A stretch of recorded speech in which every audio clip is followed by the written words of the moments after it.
Donald Bailey ഉത്തരാഫ്രിക്കയിൽ ഉണ്ടാക്കിയ പാലമാണ് ഇന്ന് നമ്മൾ ആ സാങ്കേതികവിദ്യ ഉപയോഗിക്കുന്നു. ഒരു പ്രദേശം പൂർണ്ണമായും ഒറ്റപ്പെട്ടു പോയി. അട്ടമല ഭാഗത്തേക്ക് പോകാനും മുണ്ടക്കൈ ഭാഗത്തേക്ക് പോകാനും ഇതേപോലെ പാലമില്ലെങ്കിൽ വലിയ ട്രക്കുകൾക്കും സാധന സാമഗ്രികൾക്കും കടന്നു ചെല്ലുക സാധ്യമല്ല. ഇപ്പോൾ ഈ നടപ്പാതയിലൂടെ എനിക്കൊന്ന് നമുക്ക് സാനിയിലേക്ക് ഒരിക്കൽ കൂടി പോകാം. സാനിയോ, നമുക്ക് ആ നടപ്പാതയിലൂടെ രക്ഷാപ്രവർത്തകരെ കടത്തിവിട്ട് തുടങ്ങിയല്ലേ?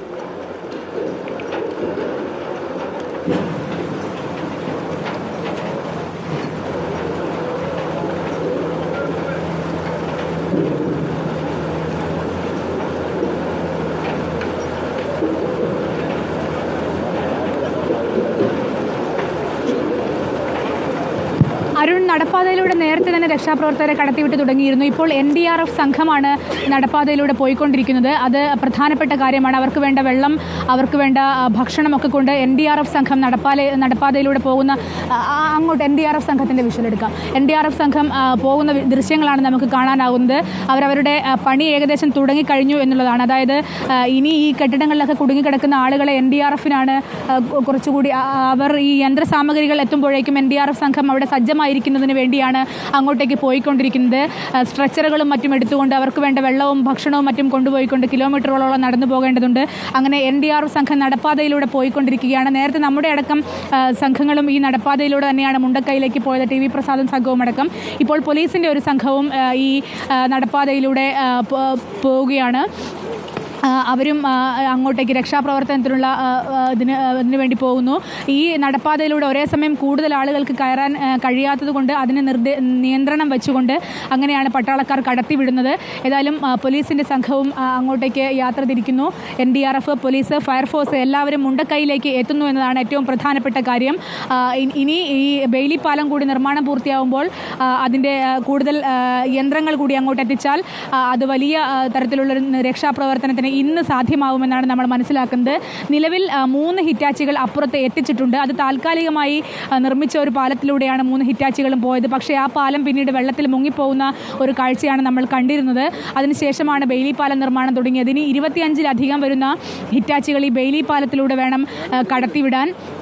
ഏതായാലും ഇപ്പോൾ ഈ രക്ഷാപ്രവർത്തനത്തിന് പോകുന്ന സംഘാംഗങ്ങൾ അരുൺ സൂചിപ്പിച്ചതുപോലെ ഈ താൽക്കാലിക പാലത്തിലൂടെ പോകുന്ന ദൃശ്യങ്ങളാണ്. സന്നദ്ധ പ്രവർത്തകരുണ്ട്, വിവിധ സംഘടനകളുടെ സന്നദ്ധ പ്രവർത്തകരുണ്ട്. സർക്കാർ ഉദ്യോഗസ്ഥർക്ക് പുറമെ, അതായത് NDRF, പോലീസ്, ഫയർഫോഴ്സ് തുടങ്ങിയ ആളുകൾക്ക് പുറമെ വിവിധ സന്നദ്ധ സംഘടനകളുടെ പ്രവർത്തകരും അങ്ങോട്ടേക്ക് പോകുന്നു. താലൂക്ക് ഡിസാസ്റ്റർ മാനേജ്മെൻറ്റ് പ്രവർത്തകർ പോകുന്നു. എല്ലാവരും കൂടി മുണ്ടക്കൈയിലേക്കാണ് പോകുന്നത്. മുണ്ടക്കൈയിലേക്ക് എത്തിയാൽ മാത്രമേ അവിടെ രക്ഷാപ്രവർത്തനം ഏതെങ്കിലും വിധത്തിൽ സാധ്യമാവൂ എന്നുള്ളതാണ് സാഹചര്യം. അതുകൊണ്ട് അവരെ കൃത്യമായി 1-2 ആളുകളെ നിർത്തിയതിന് ശേഷമാണ് പ്രവേശിപ്പിക്കുന്നത്. കാരണം ഈ പാലത്തിന് സ്വാഭാവികമായി നമുക്കറിയാം, ഒരു പെട്ടെന്നുണ്ടാക്കുന്ന പാലമാണ്. അതിൻ്റെ ബലസാധ്യതകളെക്കുറിച്ചൊക്കെ നമുക്കറിയാവുന്നതാണ്. അതുകൊണ്ട് ആളുകളെ നിയന്ത്രിച്ച് കടത്തിവിടുന്ന കാഴ്ചയാണ് കാണാനാവുന്നത്. ഏതായാലും പാലത്തിന് അടുത്ത് വരെ വെള്ളം എത്തുന്നുണ്ട്. അല്പം കൂടി ജലനിരക്ക് ഉയർന്നാൽ ആ പാലം കാൽനട യാത്രക്കാർക്ക് സഞ്ചരിക്കാൻ കഴിയാത്ത തരത്തിലാവുമെന്നുള്ളൊരു ആശങ്കയും നിലനിൽക്കുന്നുണ്ട്. ഏതായാലും ബെയ്ലി പാലത്തെ സംബന്ധിച്ചിടത്തോളം ഇപ്പോൾ സംസാരിച്ചപ്പോൾ സൈന്യം നമ്മളോട് പറഞ്ഞത് അവർ രാവിലെ 6 മണിക്ക് ഇത് പൂർത്തിയാക്കണമെന്ന് കരുതിയതായിരുന്നു. പക്ഷേ അതിന് കഴിഞ്ഞില്ല.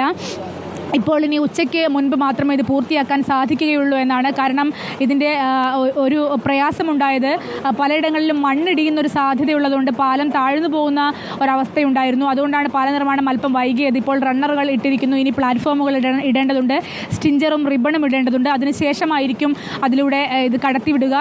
ഏതായാലും അത് ഉച്ചയോടെ മാത്രമേ അത് പൂർണ്ണമാവുകയുള്ളൂ. ഞാൻ നേരത്തെ സൂചിപ്പിച്ചതുപോലെ വെറും പഴം മാത്രം കഴിച്ചുകൊണ്ട് ഈ കഠിനമായ ഈ യന്ത്രങ്ങൾ തള്ളിക്കൊണ്ട് പോകുന്ന ഉദ്യോഗസ്ഥരെ നമുക്ക് കാണാനാകും.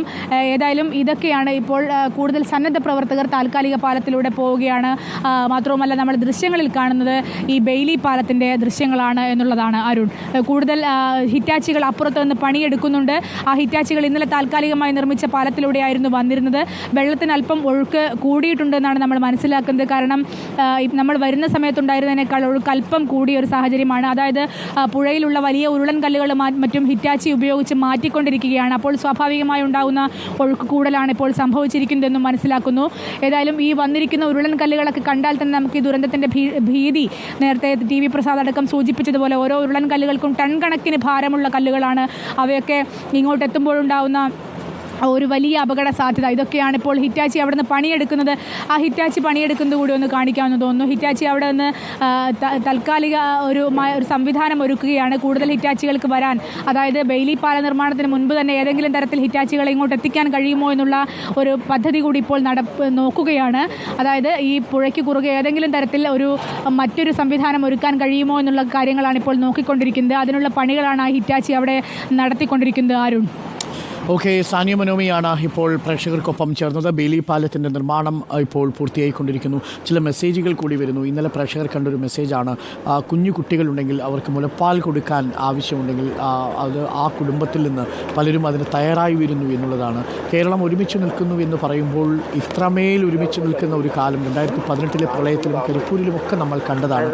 അതേപോലെ ഇപ്പോൾ ഏതെങ്കിലും അനാഥരായ കുട്ടികളുണ്ടെങ്കിൽ അവരുടെ ചെലവുകൾ ഏറ്റെടുക്കാം എന്ന് പറഞ്ഞുകൊണ്ട് നിരവധി മെസ്സേജുകളാണ് വരുന്നത്. തീർച്ചയായും ആ മെസ്സേജുകൾ ക്രോസ് ചെക്ക് ചെയ്യപ്പെടേണ്ടതാണ്, വെരിഫൈ ചെയ്യേണ്ടതാണ്.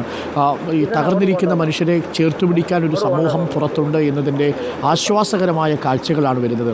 ഏതു രീതിയിലും സഹായിക്കാം, ഏതു സ്ഥലത്തു നിന്നും സഹായിക്കാം എന്നുള്ളതാണ്.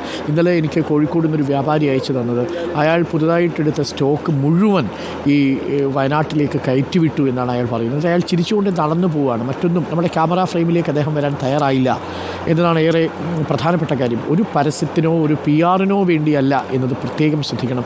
അദ്ദേഹത്തിൻ്റെ വിഷ്വൽ നമ്മൾ കൊടുക്കാനും കഴിയില്ല. കാരണം അദ്ദേഹം എന്നോട് ആ വിഷ്വൽ അയച്ചിട്ട് അദ്ദേഹം പറഞ്ഞത് ഇത് താങ്കൾക്ക് വേണ്ടി മാത്രമാണ്, ആ ഇൻഫർമേഷന് വേണ്ടി മാത്രമാണ്, ഇത് ക്യാമറയ്ക്ക് വേണ്ടിയോ എൻ്റെ പേര് വാർത്തയിൽ പറയാനോ അല്ല. അതുകൊണ്ട് ആ പേരും ഞാൻ പറയുന്നില്ല. കോഴിക്കോട് അങ്ങാടിയിലുള്ള ഒരു വസ്ത്രവ്യാപാരി, ഒരു ചെറിയ വസ്ത്രവ്യാപാരിയാണ്, ഒരു ചെറിയ കട നടത്തുന്ന ആളാണ്. അയാളുടെ ഒരു പുതിയ സ്റ്റോക്ക് എടുത്ത മുഴുവൻ സ്റ്റോക്കും വയനാട്ടിലേക്ക് കയറ്റി അയച്ചിട്ടുണ്ട് എന്നാണ് അദ്ദേഹം നമ്മളോട് പറഞ്ഞത്. അങ്ങനെ നിരവധി മനുഷ്യർ കേരളത്തിലെ വിവിധ ഇടങ്ങളിൽ നിന്ന് നമ്മളുടെ രക്ഷാപ്രവർത്തനത്തിൽ പങ്കാളികളാകുന്നു. പ്രിയപ്പെട്ടവരെ, നമ്മൾ 2018 കണ്ട പ്രളയ ദുരന്തത്തേക്കാൾ വലിയ ദുരന്തമാണ് ഇവിടെ സംഭവിച്ചത്. ഇപ്പോൾ ഏറ്റവും ഒടുവിൽ മരണസംഖ്യ 277 കടന്നിരിക്കുകയാണ്. എന്ന് വെച്ചാൽ ഇനിയും കണ്ടെത്താൻ 200-ലധികം ആളുകളുണ്ടെന്ന് പറയുമ്പോൾ 483 ആയിരുന്നു 2018 പ്രളയം. കേരളം മുഴുവനായിരുന്നു സംഭവിച്ചതെങ്കിൽ ഒരു ജില്ലയിൽ, ഒരു താലൂക്കിൽ സംഭവിച്ച മരണത്തിൻ്റെ കണക്കാണിത്. അത് എത്രത്തോളം വ്യാപ്തിയുണ്ട് ആ പ്രദേശത്ത് എന്നുള്ളത് പ്രേക്ഷകർക്ക് ആലോചിക്കാവുന്നതേ ഉള്ളൂ. തീർച്ചയായും നമ്മൾ എല്ലാവരും പൂർണ്ണമായും ഈ സംവിധാനത്തോട് സഹകരിക്കേണ്ട സമയമാണ്. CM-ൻ്റെ ദുരിതാശ്വാസ നിധിയിലേക്ക് പണം സംഭാവന ചെയ്യാൻ ആഗ്രഹിക്കുന്നവർ അങ്ങനെ ചെയ്യുക. അതല്ലാതെ മറ്റേതെങ്കിലും സംവിധാനങ്ങളിലൂടെ അവിടെ സഹായം എത്തിക്കേണ്ടവർ അത് ചെയ്യുക. പക്ഷേ ഒരു കാരണവശാലും സ്വകാര്യ ഏജൻസികളെ, നിങ്ങൾക്ക് വിശ്വസിക്കാൻ കഴിയാത്ത ഏജൻസികൾക്ക് നിങ്ങൾ പണം കൊടുക്കരുത്. നിങ്ങൾ ഉപയോഗിച്ച വസ്ത്രം കൊടുക്കരുത്. പുതിയ വസ്ത്രങ്ങളും പുതിയ സാധനങ്ങളും മാത്രം നിങ്ങൾ ജില്ലാ കളക്ട്രേറ്റിലെ കളക്ഷൻ സെൻറ്ററുകളിലേക്ക് എത്തിക്കുക. ഇതൊരു കൂട്ടായ്മയായി തന്നെ നമുക്ക് ഏറ്റെടുക്കാവുന്നതാണ്. ഒരു നാടിനെ നമുക്ക് പുനർനിർമ്മിക്കണം. എത്രയാണ് ഈ നാടിൻ്റെ നഷ്ടമെന്ന് നമുക്ക് കണക്ക് പറയാൻ കഴിയില്ല. ചൂരൽമലയിൽ